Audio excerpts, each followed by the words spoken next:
Duchess Bakes a Cake by Virginia Call.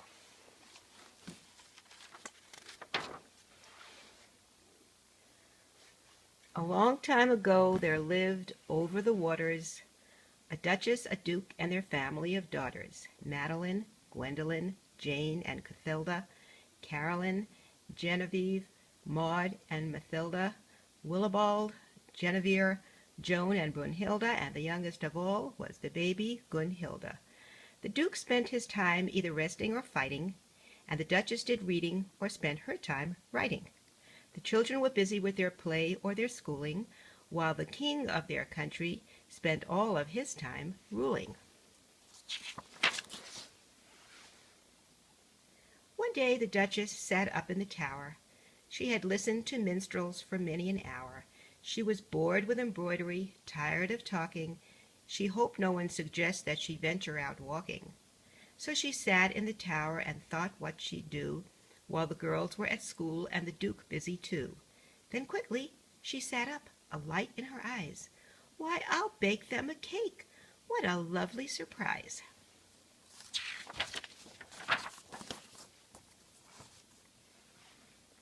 She raced down the turret 3 steps at one leap.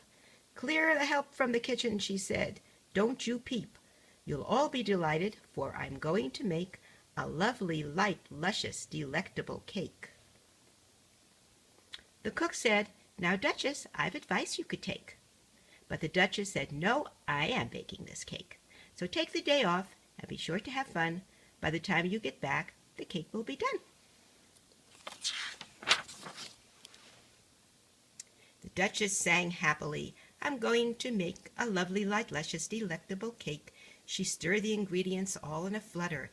In went the sugar and flour and butter.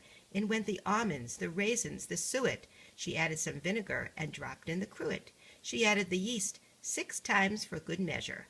A light, fluffy cake is really a pleasure. She added some eggs, several dozen well beaten, and some leftover pudding that they hadn't eaten. Bilberries, gooseberries, cranberries, bogberries, blackberries, mulberries, burberries, dogberries, peppermint, cinnamon, laurel, and squill, wintergreen, nutmeg, angelica dill. Whatever she found she put into the batter, and what she left out didn't really much matter. Then she added more yeast. It seemed like a ton. She stirred it together, and the mixture was done.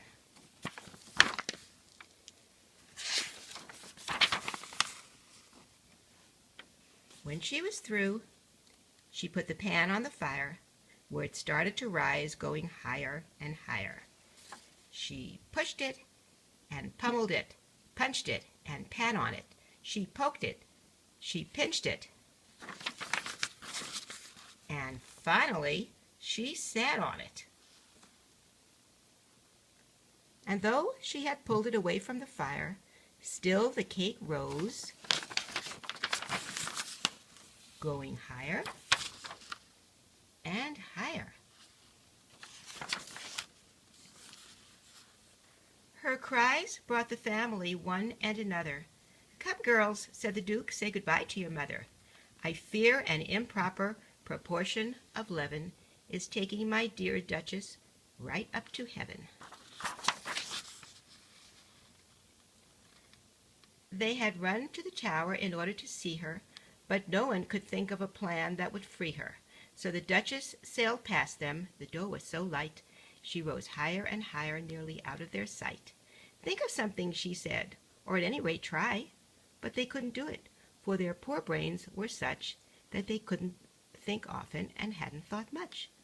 "Oh dear," said the Duchess, "all I wanted to make was a lovely, light, luscious, delectable cake."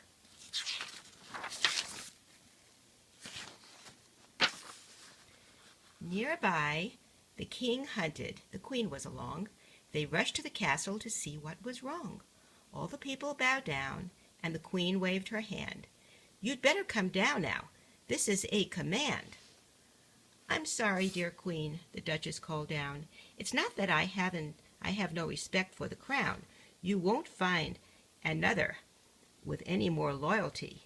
But I cannot come down, not even for royalty. You see, I had made up my mind that I'd make a lovely, light, luscious, delectable cake." So they called on the general, who called out his men, the foot soldiers, cavalry, guardsmen, and then they called the long bowmen with their bows and arrows, and a catapult, chilling them all to the marrows. For a catapult throws heavy boulders and stones. If they hit her with them, they would break all her bones. Don't worry, Duchess, they said with a frown. This won't be easy, but we'll shoot you down.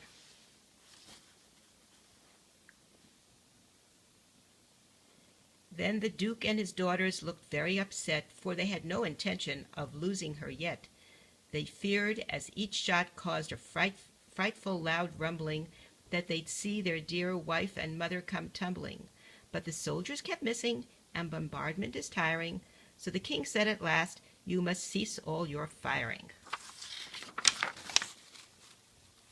So the long bowmen shot a great shower of arrows, but all they hit was a couple of sparrows.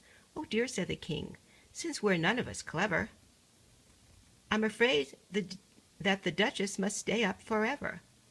"At least," said the Duke, "she's near, which is nice. We can always call up when we need her advice." The Duchess then told them the things they should do. The girls were to study, the Duke to work too. She called the gardener, "Prune the bushes." To the housekeeper, saying, "Sweep under the rushes." She called to her husband, "Tell the Countess from me I'm afraid I can't join her on Thursday for tea." "I hope," she said then, "the warm weather will hold. If it rains in the night, I'm afraid I'll catch cold. So thank you so much for all you have done. I'll see you tomorrow. Let's hope there's some sun." Then Gunhilda, the youngest, she howled and she wailed, and their every attempt to quiet her failed. "Don't cry, dear," the Duke said, "about your poor mother. I'm sure if you wish I can find you another." But nothing could stop her. She continued to bleat until she confessed, "I want something to eat." Of course, that would do it, and it could be a treat. They could bring down the Duchess if they started to eat. "How lovely," the Duchess said. "Come, let us sup. I'll start eating down, you start eating up." So they all began eating, the general, his men, the king, queen, and duke, the children, and when the cook had come back from her holiday, she went in and prepared them a huge pot of tea. "I do hope," the Duchess said, taking a mouthful, "that the cake turned out right. I'm a little bit doubtful." "My dear," said the queen, "you really can make a lovely, light, luscious, delectable cake." After many an hour spent eating like that, the Duchess went down. The Duchess was down, but they were all fat. "By the way," said the Duke, "care to join us for dinner?" "We can't," said the king, "till we're all somewhat thinner." "Oh, Duchess," the queen said, "please teach me to make a lovely, light, luscious, delectable cake." "Oh, no," said the Duke. "Oh, no," said the king. "You never know what all this baking will bring. The cake was delicious, but there won't be another, for you know that these girls really do need their mother." So the king went back to his hunting and ruling, and the children went back to their games and their schooling, and the Duke went back to his hunting and fighting, and the Duchess went back to her reading and writing. But they never forgot how she once tried to make a lovely, light, luscious, delectable cake.